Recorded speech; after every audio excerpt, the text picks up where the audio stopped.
Hey everybody, can you hear me? I have a fancy microphone. I'm here today taking your questions live. I'm going to introduce my lovely assistant in a second. Uh, for those of you who don't know who I am a physician, Stanford trained, who cares, but also make these hippity hop videos and do other things like you know, try to help you guys transform healthcare. So come and bring your questions, and nothing is off limits. I may not answer them. I may drop a few cursey words. So if the kids are there, stick whatever in their ears or let them enjoy it. Because if you're going to learn how to curse, learn it from a doctor, right? Anyways, my lovely assistant is Victoria. Hey, Carrie, how are you? Let's flip the camera and Good afternoon, everybody. hey. So let's get that mic right up in your Can you hear throat. me? I think we'll see if everyone can hear us. Everyone has started to join. Yeah, there it is. All right. So Callie's here, saw this morning's message. What are the next steps we can take as a movement? All right, here we go. So what Callie is asking is about the video I did this morning where I'm like, hey, pussies, it's time to wake up and we got to stop being so scared and we need to stand together with a common voice because they can't fire us all, right? And I was basically saying, look, I get scared all the time because I have a lot of stuff on the line too, so I can't just say what I'm thinking without fear of repercussions. But now I've just decided I don't care anymore because it's more important that we leave some lasting legacy of change and actually purpose than living our lives in fear all the time. What do we got, Victoria? Anna Campos says, is donating plasma safe? Is donating plasma safe? So donating it is safe. Receiving it is pretty safe. It's very unlikely you're going to get, hepatitis or HIV or a bloodborne illness because the way they screen the blood nowadays. But that doesn't mean the risk is zero. Donating it just means typically you're donating blood, and they're extracting the different blood components and using it. So it's absolutely safe unless you have obviously a low blood count. Other medical issues apart from anemia that would preclude you from donating blood. For example, you faint when needles are involved, or you have other medical reasons not to be able to donate blood. By the way, in some cases, so being homosexual, identifying as a man who has sex with men or has ever had sex with men, was a contraindication. They wouldn't let you donate blood. And after a lot of advocacy by a lot of people, I think that's something that can and should change because you can screen for diseases and it's quite stigmatizing, and so on and so forth. So what else do we got, Victoria? Michael McHugh wants to know your thoughts on pseudoscience and postmodernist thinking in nursing academia. Pseudoscience and postmodernist thinking in nursing academia. Hang on. All right, back to me. So this is an interesting question. So I don't know much about nursing academia, but I do know there's a ton of pseudoscience in the medical profession in general. But nurses are particularly susceptible, largely because they're the largest volume of people. So there's like 3 million odd nurses across the different types of nurses, and there's only 1 million doctors. And as far as pseudoscience goes, there's a lot of sort of essential oil worship. There's a lot of there's an anti-vaccine strain, I think, among nurses because nurses, I think, as a group, they get a scientific education, but it's not as insane as a medical scientific education. But they also have a different mindset. They're much more nurturing. They're much more empathic. So I think that lends itself to a more holistic mindset that can be subverted into pseudoscience and nonsense.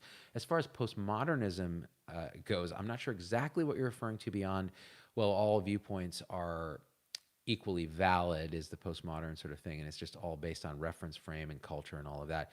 I'm not sure how that has infiltrated nursing academia any more than it's infiltrated any other academia. Back to you, Victoria. All right, Patrick Major asks, what are your thoughts on PBM and prescription drug pricing? Are they necessary anymore? PBMs are pharmacy benefit managers. My thoughts are they were necessary.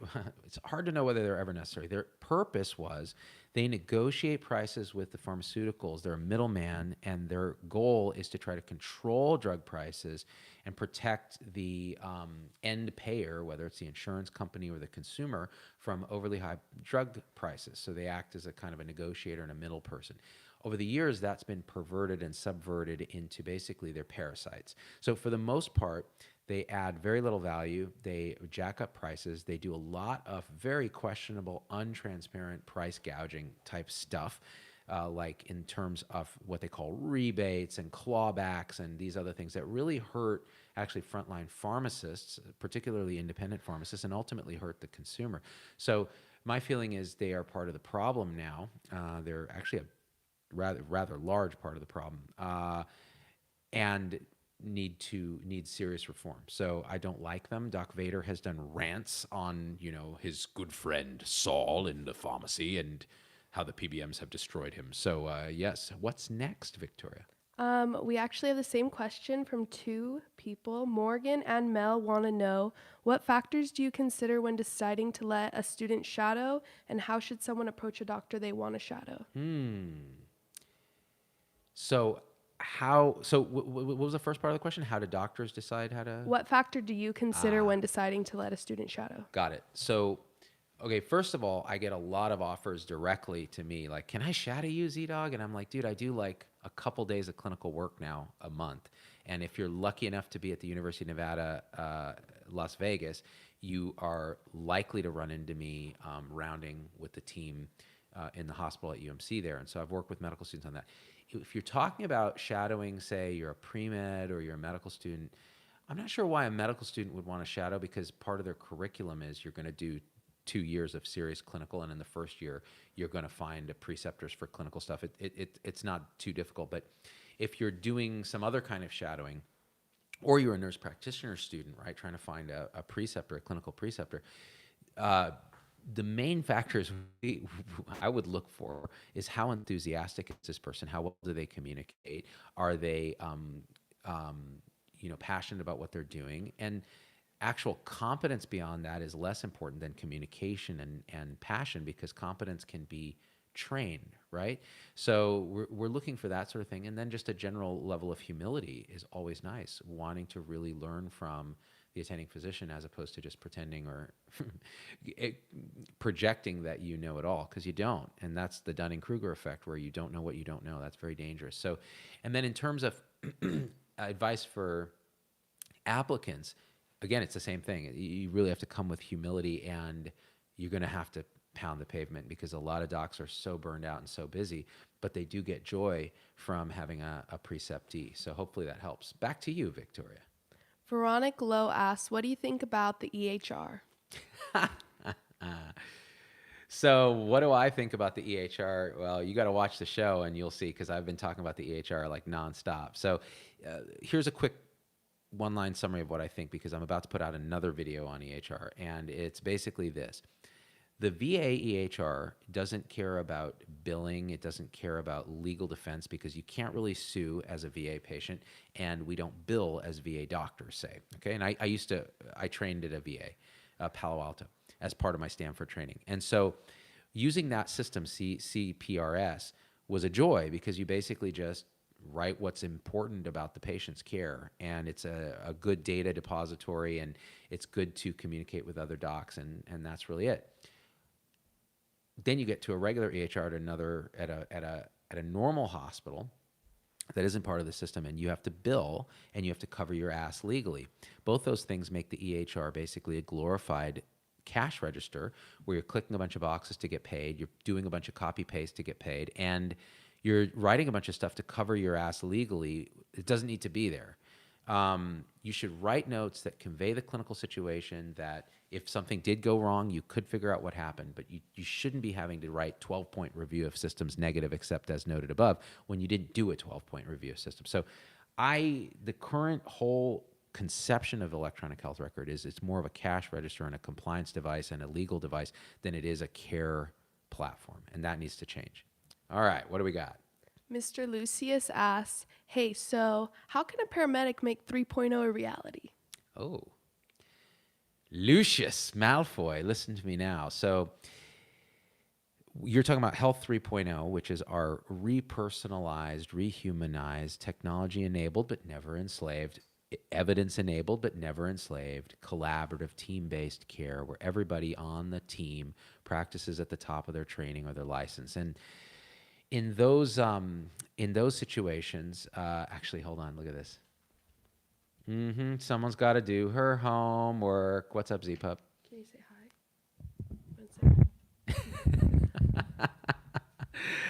hi? Back to me. So, in that sort of 3.0 environment, what do EMS and paramedics, what role do they play in that? Well, it's an integrated system where everybody's skin is the game. So everything from pre-hospital care, you guys, all the way up to SNF, LTAC, and hospice are integrated where, again, every member of the team is connected to every other. Everyone feels an obligation and accountability to everyone else and to the patient and to each other. And it's paid for in a way where we do well financially by doing good for the patients. That would be the paramedics' role in 3.0, which is a crucial one. You're the eyes and ears in the home, community paramedicine, where you're out in the field, like preventing people from coming in, because guess what? That saves the whole system money and grief and resources. So you have a huge role in Health 3.0. All right, what do we got? All right, Rashab asks, would you support a single payer system given that the current reimbursement system would not be used and instead we did a global budgeting? Okay. So I've talked about Medicare for all quite a bit. I haven't specifically narrowed out the component of that is single payer. Single payer, for people who don't know what this is, simply means there is one insurance company that you're billing. The Canadians have this, right? Instead of having multiple insurance companies, you have one. And in this case, it's the government. So you're not billing Aetna. You're not trying to figure out prior authorizations for United. You're not trying to do all that. You're instead saying, okay, there's one biller, and it's the government. Now, when you talk about that situation, that means that there is a monopoly on how you're paid, which means the government's going to have a budget. And that means they're going to determine, with or without clinicians, how you get paid, what you're paid for, and what's going on. There's like children poking their heads out everywhere. And a global budget kind of says, okay, we have this much budget and we need to allocate it. It's really rationing. But remember now, people will say, oh, you can't have rationing of healthcare. We already have rationing of healthcare. That's already a fact. Poor people don't get good healthcare. Rich people get better healthcare. You can't give everybody a MRI scan, so you don't. And they don't need it, right? So we already ration care. So would a single payer be better? Okay, what it would do is cut down overhead. So instead of 30% administrative, it'd be 10, which is more like in line with Medicare. It would be simpler. You wouldn't have the moral injury of having to worry whether someone's covered or not. The downside is people making clinical decisions for you that aren't clinicians necessarily, a government bureaucracy, which is never fun. Work at the VA and figure that out. And the fact that it may well stifle innovation because there isn't as much competition and so on and so forth. I actually prefer a universal coverage mechanism, similar to what they have in Germany, where it's multiple companies competing to administer healthcare benefits, but everybody's required to have those benefits, and they can get government subsidies if they need them. There's a competitive aspect. Clinicians are free of direct government control. It's more they have to, they have to work with these companies. I think that's actually a more American way of doing things than a single government payer. I just don't know that that's something that's going to work in this country. I think universal coverage, though, makes a lot of sense. So again, there's a lot more nuance in that than I can get into right now, but that's my take on it. Medicare for all, the concern is our current Medicare is kind of effed up.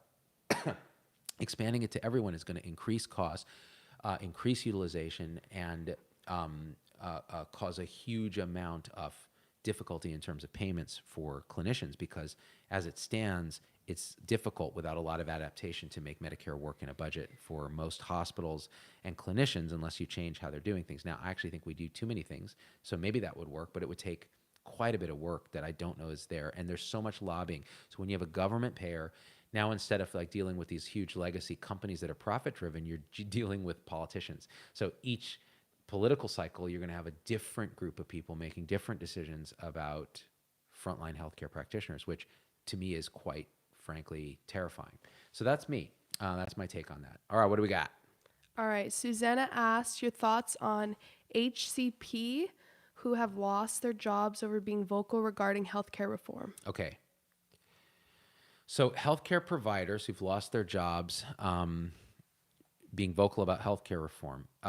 I did a show on that this morning, and I basically said, look, people do lose their jobs even just for sharing my videos, which is lame, which is not just lame, it's unconscionable, right? It's a free freaking country. However, you have free speech, but you are also free to suffer the consequences of your speech, meaning the government can't interfere with your free speech, but private companies that you work for certainly can. And there, it's with like, for example, Victoria works for me, right, Victoria?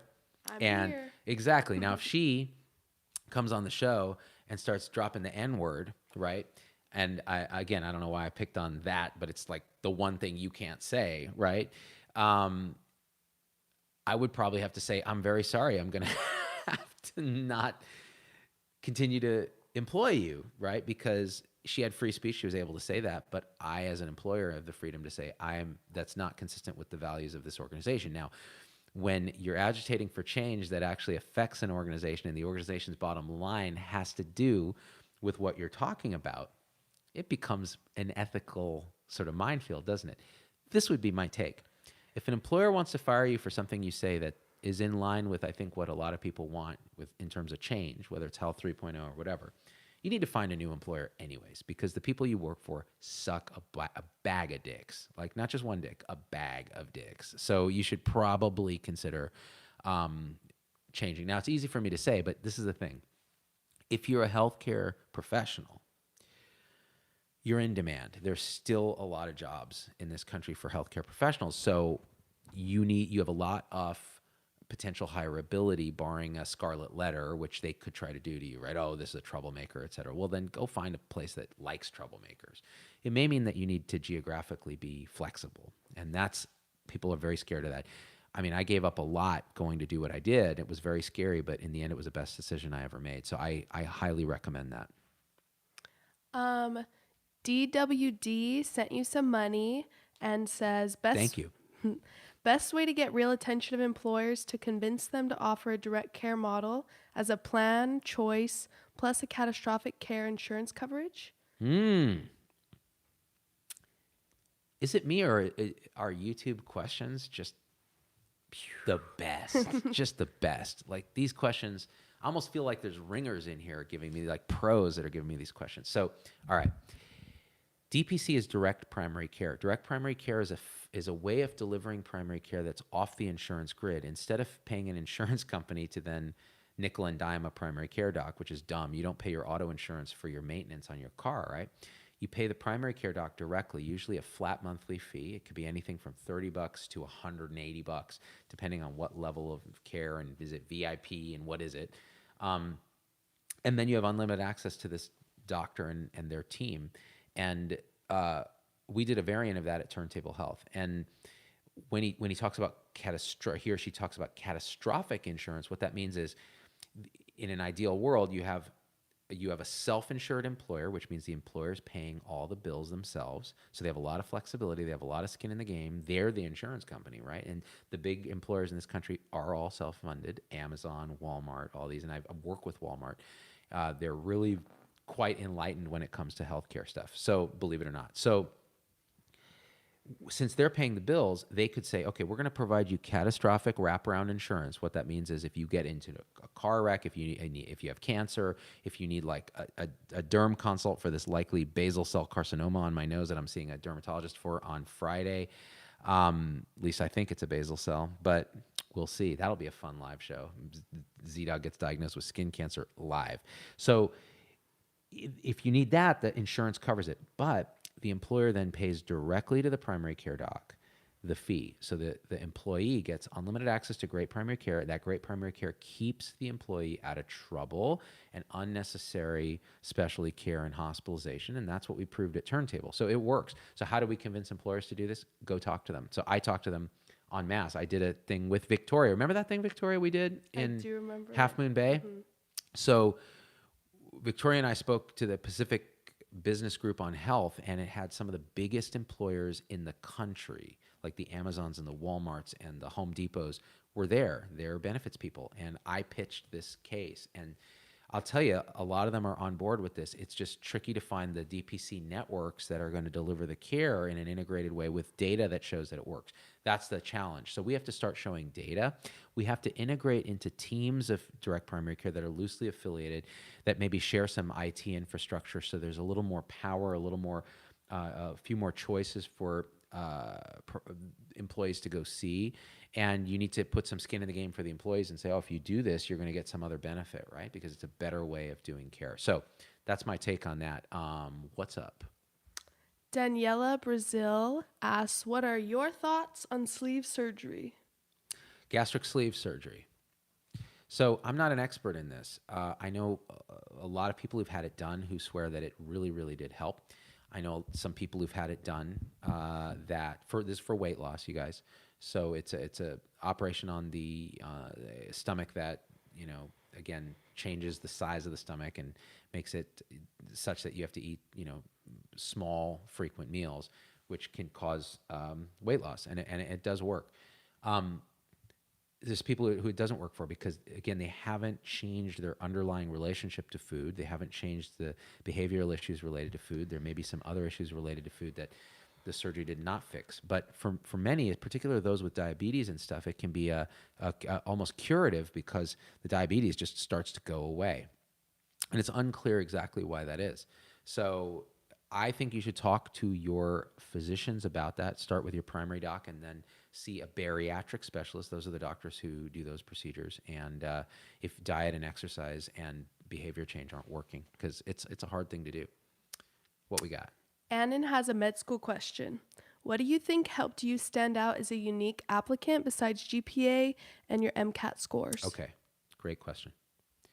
Anand, you're a brother, okay? All right, I'll tell you because you're Indian. If you weren't Indian, I would be racist and I would withhold the data, okay?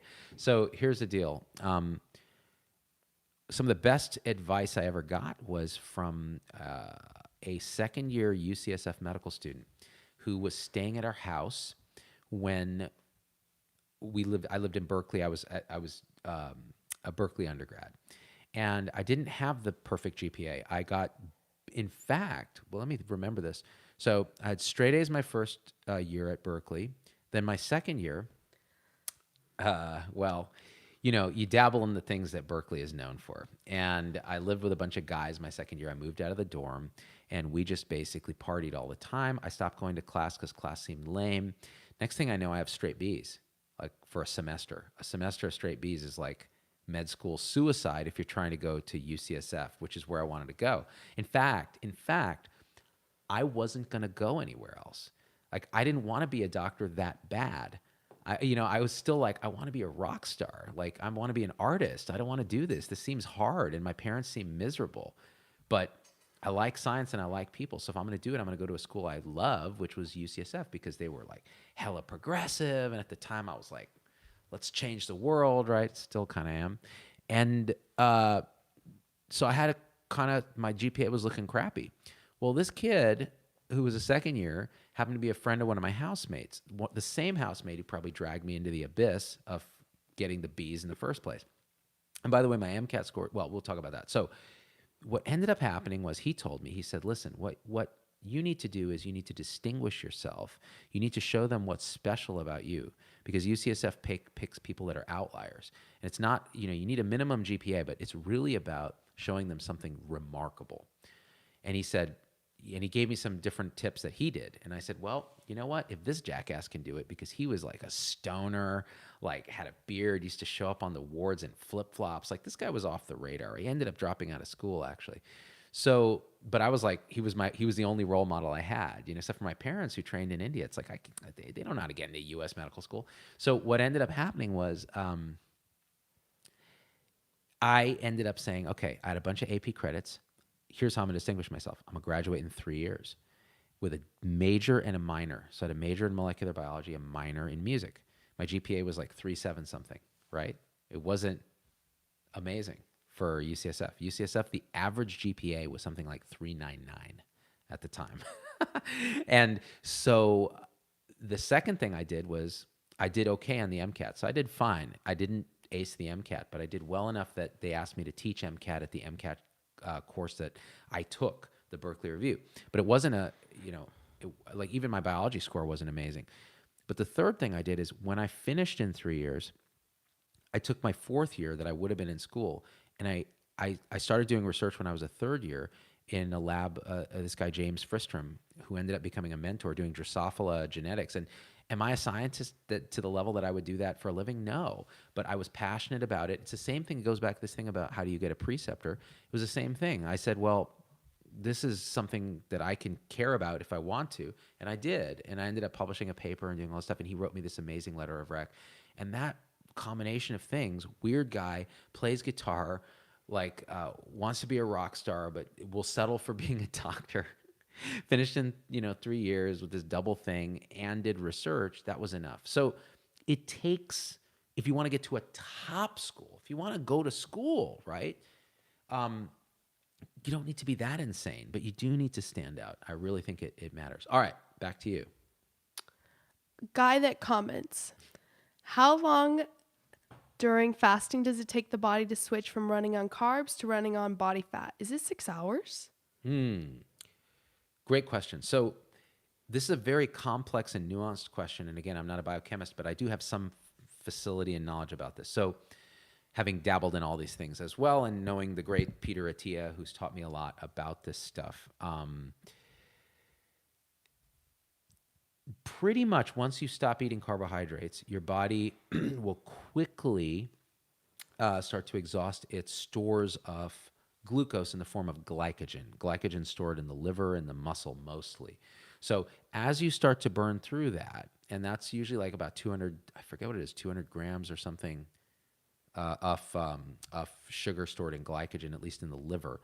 Once you exhaust that, it could be several hours, depending on how active you are, what else is going on, what your baseline metabolic rate is. Well, then your body is going to start the ketone production process and with beta hydroxybutyrate, et cetera, and the other ketone body, which is escaping me, alpha something. And those will start to spin up, but you don't really fully keto adapt for several days. And that's why people get this thing called the keto flu, where they're feeling, not well, they're a little dizzy, their electrolytes aren't right, they feel like achy. And the keto flu, you treat by making sure you get enough salt, you can take broth, making sure your potassium intake is good, and powering through it. And so it can take several days, and then truly keto adapting, that's like a week for a lot of people of just being on point, and then you start to feel a lot better. So that's the basic outline of it. And again, I'm not going to do it justice, but that's the basic outline of it. What do you think? James Solar wants to know if you think it's safe to go to Mexico or Canada to fill prescriptions. I don't know enough about it. I'll tell you this: when I was in Mexico, I was looking at the pharmacists. I was at the pharmacies. I was like, "La farmacia, I don't trust you." It just didn't look. It didn't look legit. I'm sure it's fine, but it doesn't. I'm just not trusting it myself. Now, someone can correct me, but I would rather go to Canada because I think the regulation level there is different, right? So you're probably going to get into less trouble. What we got? Want me to read one? If you see one. Trevor Williams. Shameless question. I've invented a new medical device that has no competition. Would you possibly be interested in investing? After a proper pitch, of course. Okay. All right. Trevor, I'm not sure who the hell you think I am, that I have enough money to invest in someone else's company.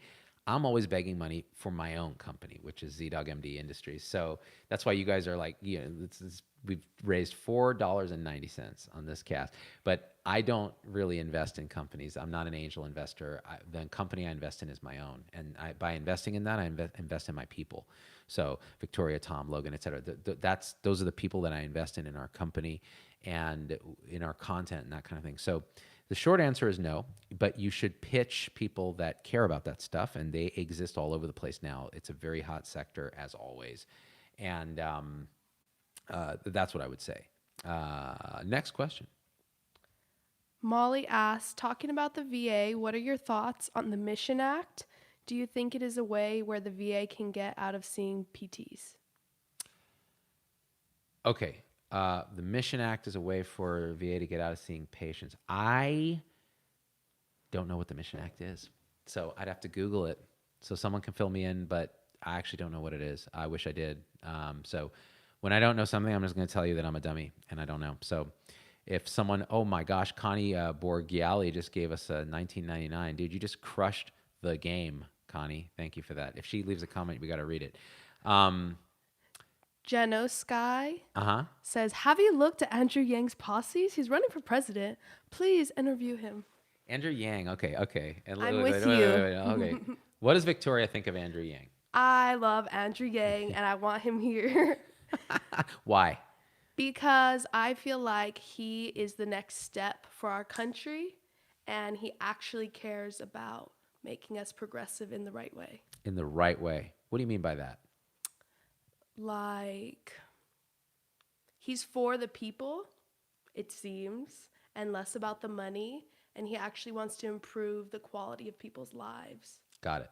So Victoria, being a millennial progressive, is the perfect demographic for Andrew Yang because he resonates with people, I think, who want a smart person who isn't your typical politician, who's actually also not a crazy lefty. Like universal basic income it seems like socialism, but it's really actually not if you listen to Andrew Yang talk about it. Now, again, I'm kind of a moderate, so I always look for those candidates that make sense. Now, I happen to know Andrew Yang personally because he founded Venture for America, which staffed my clinic, Turntable Health, with Josh Levine, Astrid Shans, and Nina, our other Venture for America fellow. And they were invaluable. And so, we would roll in the same circles. So I would love to have him on the show to talk about healthcare because I think his healthcare ideas are actually pretty well informed. He's not a blanket Medicare for all guy, as far as I can tell. Wow, Mantra Light of Angels, thanks for the $24.99. I asked a question regarding autism. If you get to it, great. You got to repeat it, or we got to have Victoria try to dig it up. So ask it again, and Victoria will answer it for sure. So that's my take on Andrew Yang. Again, I don't like politics that much, but I do like talking about issues and whether they're and talk about those issues in a way that appeals to people's moral palates, whether they're conservative or liberal or progressive or moderate or libertarian. I think we can speak a language where we all agree on goals, actually. I really think so. So love to have Andrew Yang on the show because he's not your typical politician, and I also don't think he's going to win. So it'd be fun to have him on the show. If I thought he was going to win, I'd be nervous. I'd be like, oh my gosh, I had a president on my show. I found Mantra Light of Angels comment. Excellent. I would love for you to do a video or podcast on autism and how it's actually positively impacting us. Being a mother of 5 and 2 have this. They are geniuses. Oh. Okay. First of all, thank you for your donation to the cause of Z-Dog Industries because it's going to pay Victoria's salary. Thank you very much. Because I only pay her $24.99. So what you are describing is what in many circles now is called neurodiversity. Neurodiversity is saying that all mind types are valuable. We need a diverse set of human beings in the world. And if you have Down syndrome, if you have autism, if you have OCD, whatever it is, that creates neurodiversity, which is actually helpful.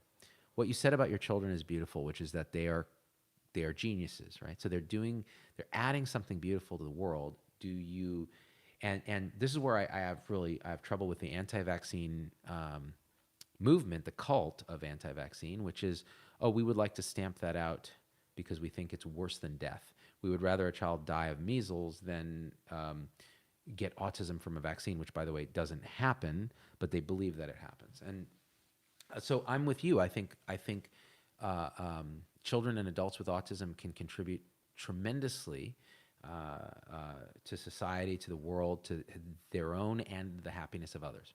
So that's my short answer to that. And thank you for bringing it up on the show, because I think it's very, very important. And not only this, but like you see a lot of people who are somewhere on the spectrum in the Silicon Valley being incredibly successful, productive members of the economy. So, again, I can't really put a too high a point on that.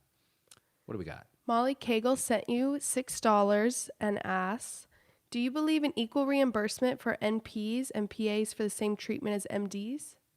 Interesting. So should nurse practitioners and physician assistants get the same reimbursement for the same treatment as a physician? And let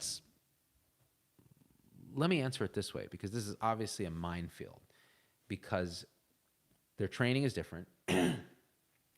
Their specialties can vary, a lot of stuff. So it's the same exact treatment. This is what I think. I don't think we should be paid per treatment anyways. So let me unpack that for a second. The fee-for-service model for most types of care is a terrible model. So should they be paid the same for treatment, for doing an incision and drainage as a doctor gets for doing an incision and drainage? The answer is probably neither of them should be paid for doing an incision and drainage. They should either be capitated, meaning they get a flat fee to take care of a patient population, or they should get a fee for, a bundled payment. Like there's a payment to the hospital based on, the diagnosis and the stuff that goes into the complexity, et cetera. And then they're on salary. I actually think salary with, whether it's bonus or whether it's profit sharing, whatever, is a really good incentive structure to get people to behave well. Yeah, you can get shirking of duties and that kind of thing, but I think fee-for-service just encourages us to do things to people instead of for them, and that's not a model that's consistent with Health 3.0. All right, what do we got? We got my daughter here who stayed home because she had a fever. All right. Not so eloquent. Sorry, I don't know quite what your name is, but it says, I've got a lame question that's not super relevant, but I'm 36 working in banking. Is it too late to become a doctor? Ooh, what a great question. And by the way, I got to give a shout out to Marina for the $15 donation. Now, we're raising hella money now. Look at all these great super chat donations. So, okay, the question is 36 too late to become a doctor? She's working in investment banking, was it? It just says banking. Okay. No, absolutely not. So I had people in my class that were 32, 33. Nowadays, we see people as old as 40, even older, starting their medical training. And as long as you have the stamina and you understand that you're going to be, it's a very physically demanding thing, 36 is not too late to do it. Depends on what kind of residency you're looking at. If you want to be a neurosurgeon, you're going to be in training for 10, 15 years, something crazy. You really got to factor that in, and family. But other than that, no, absolutely not. And in fact, I think a lot of medical programs, including UCSF when I was there, really value the experienced person who's done a lot of stuff in their life before they've come to medicine, because in my experience with those students, they actually are much more effective. They know who they are. They're more balanced. They're disciplined. It's a really a lot of advantages over a 21-year-old right out of college. Plus, they don't speak with vocal fry as much. They're not like, oh my God. Oh, Sandra Bradfield, thanks for the $24.99. I'm going to read your comment if it's okay. Thanks for all the informative shows. Do you think that being a nurse at 62 would make it difficult to obtain employment somewhere else? I have 20 years of experience, but I'm old and I'd like to find another place to work. So, Sandra, what I've heard, and I don't have the answer to this, but what I've heard is that senior nurses who have more experience are more unhireable because of the cheap skate administrators who are trying to hire people fresh out of training because they're cheaper, whereas senior nurses demand a bigger salary. But what you can do is you can actually look for jobs that maybe are that value that experience, and they exist, right? So sometimes outpatient sort of jobs, sometimes even working in different spaces, like reviewing cases for an insurance company. It sounds dirty, but actually it can be very rewarding because you can actually advocate for patients. There's a lot of different things you can do that aren't even necessarily bedside, but still provide huge value given the level of experience and training you have. So don't feel trapped even at 62 is my take. What do we got? Tom Tessitor asks, what are your thoughts on white coat versus no white coat for primary care docs? Say that one more time. Sorry, I He was reading wants- another comment. I got It's distracted. okay. What are your thoughts on white coat versus no white coat for primary care docs? Okay. The white coat is a shamanic symbol. It provides a couple of things: authority, a kind of like elevation of the sort of craft and profession, and again, the shamanic character of the physician. It provides pockets. It provides protection against blood and things like that. Those are the practical aspects of it. It's also covered in bacteria. It's gross, and it creates a real or perceived barrier between you and your patients. And so my feeling is I stopped wearing a white coat right after residency. I felt it was unnecessary. It weighed me down, and it created this barrier. But I did dress professionally. So I would always wear a tie. I would always, tuck in a nice button-up long sleeve shirt. And that created a sense that I felt like I was projecting professionalism. So the white coat can provide that. It can be a quick hack for that, but I don't like it myself, honestly. Yes, baby. Can I help you? You did something weird to the, oh yeah, you did. Okay, hold on. Let's check your temperature. Let's do it live. Is she alive? Drum roll. 98.5. That's about as good as it gets. You're not dying. Put it back, please.